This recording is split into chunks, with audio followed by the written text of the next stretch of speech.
एक झीन मनखे ह कथे पूजा पाठ भागवत कथा गीता रामायण कीर्तन सब होथे तभो दुख काहे मिलथे।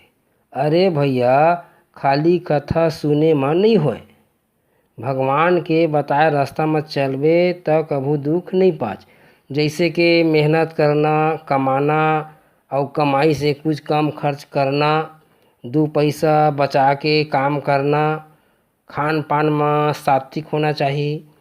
एक आदमी कथा सुन के आईच, ओला पूछे आज कथा में का निकले रहीस गा। कथे को जनी कैसे को जनी, उनकर काम कहना हमार काम सुनना, एक कान में सुनना और एक में निकाल देना। बोला कौन धरे सही। यही मेर आदमी गलती करथे। कृष्ण अर्जुन ल कथे, हे अर्जुन, दुनिया में हर चीज संभव है।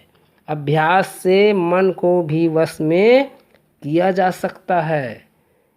कई जिन कथे गीता रामायण पढ़ डारे हाँ, ओला का पढ़बे, एहू सोच गलत है। एला जतके पढ़बे ओतके ज्ञान मिलथे, खुशी मिलथे, सीख मिलथे।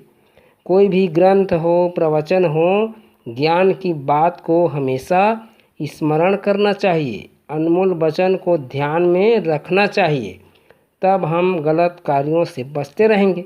जब गलत काम नहीं करेंगे तो दुख कहाँ मिलेगा।